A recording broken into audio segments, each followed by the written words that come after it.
Hello friends, home ഓഫീസിൻ്റെ കണക്കുകൾ പ്രകാരം ഏകദേശം 3.1 മില്യൺ ആൾക്കാരാണ് ഇതുവരെ യു കെയിലെ ഇ വിസയിലേക്ക് മാറിയിരിക്കുന്നത്.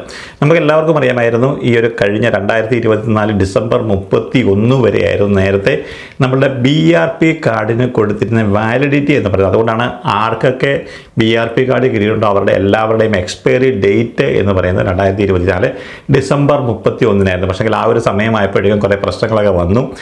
പല ആൾക്കാർക്കും അതിലേക്ക് മാറാനായിട്ട് സാധിച്ചില്ല. ഡോക്യുമെൻറ്റ്സ് ഒക്കെ മാറ്റുന്നതിന് കുറച്ച് ബുദ്ധിമുട്ടുകളും കാര്യങ്ങളൊക്കെ ഉണ്ടായതുകൊണ്ട് തന്നെ നമ്മളുടെ ഇമിഗ്രേഷൻ മിനിസ്റ്റർ ആയിരുന്ന സീമ മൽഹോത്ര അത് മാർച്ച് 31, 2025 വരെ എക്സ്റ്റെൻഡ് ചെയ്തിട്ടുണ്ട്. അതായത് ഒരു 3 മാസം കൂടി ഇപ്പോഴേ എക്സ്റ്റെൻഡ് ചെയ്തു. പക്ഷെങ്കിൽ നമ്മളെപ്പോലുള്ള ആൾക്കാർ ഇവിടെ നാട്ടിൽ പോകുമ്പോൾ വലിയ ബുദ്ധിമുട്ടുകൾ നേരിടുന്നുണ്ടെന്ന് നിങ്ങൾക്ക് എല്ലാവർക്കും അറിയാം. പലരും നാട്ടിൽ നിന്നൊക്കെ നമ്മൾ തിരിച്ചു വരുമ്പോഴെന്ന് പറഞ്ഞു കഴിഞ്ഞാൽ ചിലപ്പം 3-4 മണിക്കൂറുകളൊക്കെ ട്രാവൽ ചെയ്തിട്ടായിരിക്കും തിരുവനന്തപുരത്തോ അല്ലെങ്കിൽ കൊച്ചിയിലോ കോഴിക്കോടോ എയർപോർട്ടിലൊക്കെ നമ്മൾ ഫ്ലൈറ്റ് പിടിക്കാനായിട്ട് വരുന്നത്. അപ്പോൾ ആ ഒരു സമയത്ത് നമ്മൾക്ക് BRP കാർഡ് നമ്മളുടെ ഓൾറെഡി എക്സ്പയർഡ് ആയിട്ടുണ്ട്. കാരണം ഈ ഒരു 3 മാസത്തെ വാലിഡിറ്റി ഉണ്ട്, ഇതൊക്കെ അറിയാവുന്ന കാര്യമാണ്. പക്ഷെങ്കിൽ പലപ്പോഴും നമ്മൾക്ക് ഈ ഒരു എയർപോർട്ടിൽ വന്ന് കഴിയുമ്പോൾ 2-3 മണിക്കൂറുകളൊക്കെ അവർ ഇതിനു വേണ്ടി നമ്മളെ പിടിച്ചു നിർത്തുന്ന ആ ഒരു പ്രശ്നങ്ങൾ പലയിടത്തു നിന്നും ഇപ്പോഴേ വരുന്നുണ്ട്. കാരണം നമ്മുടെ പല കൂട്ടുകാരും ഇപ്പോഴും കൊച്ചിയിലും തിരുവനന്തപുരത്തുമൊക്കെ ഇതേപോലൊക്കെ തന്നെ നമ്മളുടെ ഈ ഒരു ഈ വിസയിലേക്ക് മാറാത്ത BRP കാർഡ് കൊണ്ട് ഇപ്പോഴും യാത്ര ചെയ്യുന്ന ആൾക്കാർക്ക് ഈ പ്രശ്നങ്ങൾ അഭിമുഖീകരിക്കുന്നുണ്ട്. അതുകൊണ്ട് നിങ്ങളെല്ലാവരും തന്നെ ഈ വിസയിലേക്ക് ഓൾറെഡി മാറേണ്ടതാണ്. നമ്മൾ ഈ ഒരു 3 മാസം കൂടെ എക്സ്റ്റൻഷൻ കിട്ടുന്നുണ്ട്, അതിനുവേണ്ടി നമ്മൾ കാത്തിരിക്കരുത്. ഇതിന് വലിയ പ്രശ്നങ്ങളൊന്നുമില്ല, നമുക്ക് തന്നെത്താനെ ഈ വിസയിലേക്ക് മാറാവുന്നതാണ്. അതിൻ്റെയൊക്കെ ധാരാളം വീഡിയോകൾ ഓൾറെഡി ഇതിനോട് നേരത്തെ ഞാനും ഒരു വീഡിയോ ഇതിൻ്റെ ഒരു കാര്യങ്ങളൊക്കെ പറഞ്ഞുകൊണ്ട് ചെയ്തിരുന്നു. അപ്പോൾ നമുക്ക് യൂട്യൂബിൽ തന്നെ നോക്കിക്കഴിഞ്ഞാൽ നിങ്ങൾക്ക് BRP കാർഡിൽ നിന്ന് ഈ വിസയിലേക്ക് മാറുന്നതിന് യാതൊരു പ്രശ്നങ്ങളുമില്ലാതെ എല്ലാ കാര്യങ്ങളും പറഞ്ഞുകൊണ്ടുള്ള വീഡിയോകൾ ധാരാളമായിട്ട് അവൈലബിൾ ആണ്. നിങ്ങൾ റീസെൻ്റ്ലി ഇനിയിപ്പോൾ ട്രാവലൊക്കെ ചെയ്യാൻ പോകുന്ന ആൾക്കാർ ഇപ്പോൾ UK ഉള്ളവരാണ്. നിങ്ങളുടെ BRP കാർഡ് ഇനിയിപ്പോൾ ഈ ഒരു 3 മാസത്തെ വാലിഡിറ്റി ഉണ്ട് എന്നൊക്കെ പറഞ്ഞുകൊണ്ട് യാത്രയൊക്കെ ചെയ്യാൻ പോകുന്നവരാണെന്നുണ്ടെങ്കിൽ നിങ്ങൾക്ക് പണി കിട്ടുമെന്നുള്ള കാര്യത്തിൽ യാതൊരു സംശയമില്ല. നമുക്കൊരു എയർപോർട്ടിലൊക്കെ വന്നു കഴിയുമ്പം 1-2 മണിക്കൂറൊക്കെ നമ്മൾ ഇതിനു വേണ്ടി പിടിച്ചു നിർത്തുമ്പോൾ നമുക്ക് വലിയ ബുദ്ധിമുട്ടുകൾ ഉണ്ടാവാറുണ്ട്. അവർ പലപ്പോഴും ഷെയർ കോഡുകൾ അവിടെ വെച്ച് ചോദിക്കാറുണ്ട്. കാരണം ഈ ഷെയർ കോഡുകളൊക്കെ നമ്മൾ ഡൗൺലോഡ് ചെയ്തുകൊണ്ട് അതിൻ്റെ ഒരു പ്രിൻ്റ് ഔട്ടൊക്കെ എടുത്തുകൊണ്ട് പോകുകയാണെന്നുണ്ടെങ്കിൽ വലിയ പ്രശ്നമില്ലാതെ കയറിപ്പോരാം. ഇതൊന്നും ഇല്ല എന്നുണ്ടെങ്കിൽ നമ്മൾ എയർപോർട്ടിൽ വന്നിട്ട് ആ ഒരു സമയത്ത് നമ്മൾ ഈ ഷെയർ കോഡൊക്കെ ഉണ്ടാക്കാൻ ഡൗൺലോഡ് ചെയ്യണം, അത് അപ്ലൈ ചെയ്യണം, അതിന് പിൻ നമ്പർ കിട്ടണം, അങ്ങനെ കുറച്ച് സമയമെടുക്കും. മാത്രമല്ല പലർക്കും ആ ഒരു സംഭവം അറിയത്തില്ല എങ്ങനെയാണ് ചെയ്യുക എന്നുള്ളത്. ഞാൻ അതിൻ്റെ ഒരു കാര്യം കൂടി ഈ വീഡിയോയുടെ അവസാനം കൊടുക്കുന്നുണ്ട്, എങ്ങനെയാണ് ഷെയർ കോഡ് നമുക്ക് എടുക്കാൻ പറ്റുന്നതെന്ന്. നിങ്ങൾ ആ ഒരു പ്രശ്നങ്ങൾക്കൊന്നും പോകാനായിട്ട് നിങ്ങൾ സമയം കളയരുത്. നമുക്ക് ഇഷ്ടം പോലെ സമയമുണ്ട്. നമ്മൾ ഇവിടെ നിൽക്കുമ്പോൾ തന്നെ നമുക്ക് ഈ ഒരു BRP കാർഡ് ഏതായാലും എക്സ്പയർഡ് ആവുകയാണ്. അപ്പോൾ എന്തായാലും നമ്മൾ ഈ വിസ എടുത്തെങ്കിൽ മാത്രമേ നമുക്ക് മുന്നോട്ടുള്ള കാര്യങ്ങൾ പോകാനായിട്ട് സാധിക്കത്തുള്ളൂ. അപ്പോൾ അതുകൊണ്ട് നിങ്ങൾ എന്തായാലും ഈ ഒരു വിസ എത്രയും പെട്ടെന്ന് തന്നെ എടുക്കുക. പ്രത്യേകിച്ച് നാട്ടിൽ അല്ലെങ്കിൽ ട്രാവലൊക്കെ ചെയ്യാൻ പോകുന്ന ആൾക്കാരെ സംബന്ധിച്ചിടത്തോളം നിങ്ങൾ എത്രയും പെട്ടെന്ന് ഈ വിസയിലേക്ക് മാറുക എന്നുള്ളതാണ് നിങ്ങൾ ചെയ്യേണ്ടത്. നിങ്ങൾ ഇനിയിപ്പോൾ എന്തെങ്കിലും പ്രശ്നം കൊണ്ട് നിങ്ങൾക്കത് പറ്റിയില്ല, നിങ്ങൾക്ക് പെട്ടെന്ന് ഇനിയിപ്പോൾ നാട്ടിലേക്ക് പോകണം, അപ്പോൾ അങ്ങനെയൊക്കെ ഉള്ള ഈ ഒരു ഷെയർ കോഡൊക്കെ എടുത്തുകൊണ്ട് പോയി അതിനൊരു പ്രിൻ്റ് ഔട്ടൊക്കെ എടുത്തുകൊണ്ട് പോകണം. നിങ്ങൾ വലിയ പ്രശ്നങ്ങളൊന്നുമില്ല, നമുക്ക് തിരിച്ചു പോരാനായിട്ട് പറ്റും. അതുകൊണ്ട് ഇപ്പോൾ നമ്മൾ കൊച്ചിയിൽ നിന്ന് നമ്മളെ കയറ്റി വിട്ട് കഴിഞ്ഞാൽ തിരുവനന്തപുരത്ത് നമ്മളെ കയറ്റി വിട്ടെന്ന് പറഞ്ഞു കഴിഞ്ഞാലും ചിലപ്പോഴും UK എയർപോർട്ടിൽ വന്നു കഴിയുമ്പോൾ വീണ്ടും നമ്മൾ പിടിക്കപ്പെടാം. അവിടെയൊക്കെ വെച്ച് എന്തെങ്കിലും പ്രശ്നങ്ങൾ ഉണ്ടായി കഴിഞ്ഞാൽ അവർ തിരിച്ച് വിട്ടെങ്കിൽ നമ്മുടെ പണി പാളും. അപ്പോൾ അതുകൊണ്ട് നിങ്ങൾ ഈ ഒരു ചെറിയ കാര്യമാണ് അത് നിങ്ങൾ നടത്തുക എന്നുള്ളതാണ് നിങ്ങൾ ചെയ്യേണ്ടത്. കാരണം UK ഗവൺമെൻറ് എന്ന് പറഞ്ഞാൽ ഇപ്പോൾ ഫിസിക്കൽ ഡോക്യുമെൻറ്റ്സുകൾ ഇതുപോലെയുള്ള ഒന്നും തന്നെ അവർ അക്സെപ്റ്റ് ചെയ്തില്ല, എല്ലാം അവർ ഡിജിറ്റലൈസ് ആക്കുകയാണ്. അപ്പോൾ ഈ വിസയിലേക്ക് മാറിയെങ്കിൽ മാത്രമേ നമ്മളുടെ കാര്യങ്ങൾ ഇനിയിപ്പോൾ മുന്നോട്ട് പോകത്തുള്ളൂ.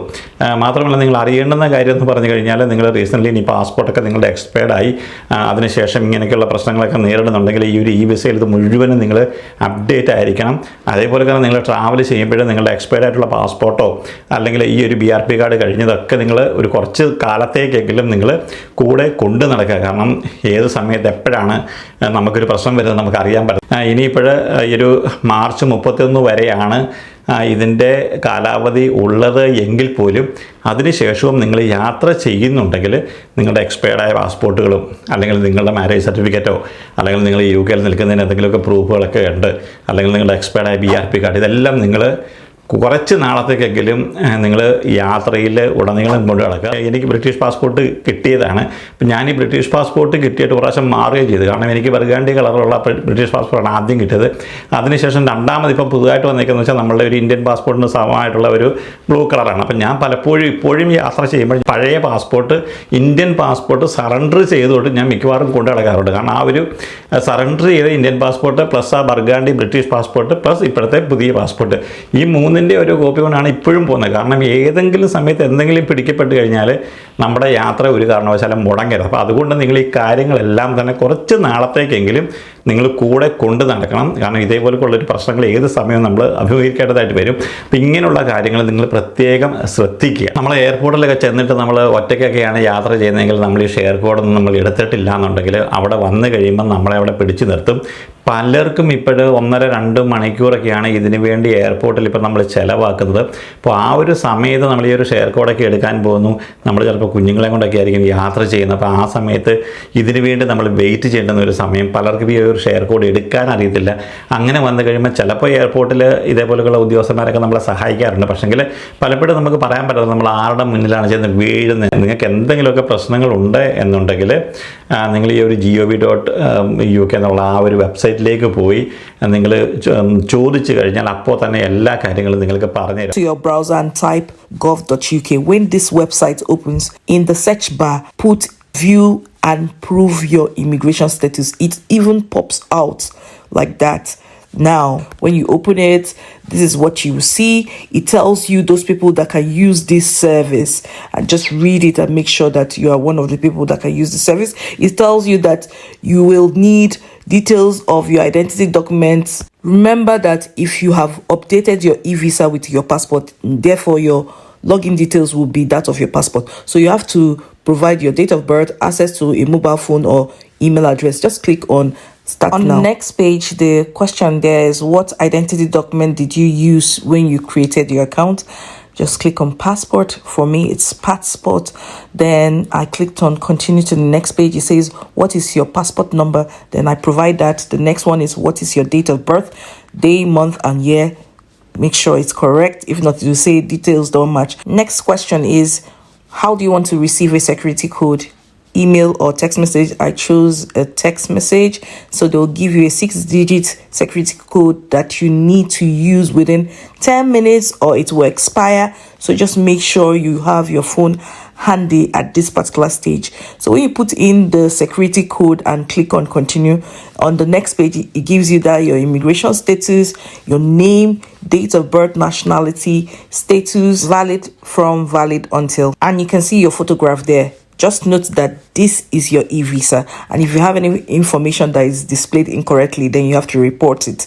Now, click on this get a share code. When you scroll down under your picture, you click on that. It says get a share code to prove your status, and blah blah blah. Is valid for 90 days from the date it was created. So you always plan accordingly and know when it expires to generate another one. Now, click on get share code, and then on the next page it says, why do you need a share code? To prove your right to work, to prove your right to rent. So guys, if that's your option, you want to prove your right to work, give it to your employer, click on the first one.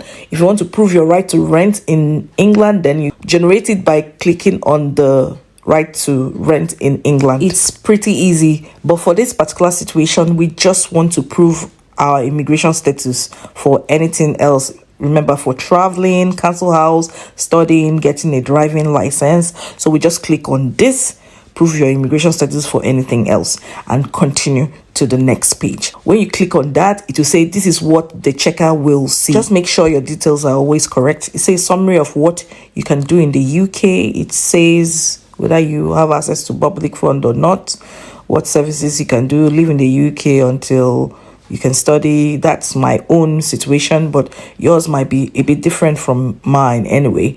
Now, create a share code. When the next page opens, you would see 9 alphanumeric symbols. I'm talking about letters and numbers, which they said this code is valid until. They will give you a specific date when is valid until. You can send it to someone who requested. എത്രയും പെട്ടെന്ന് തന്നെ ഈ ഒരു E വിസയിലേക്ക് മാറുക.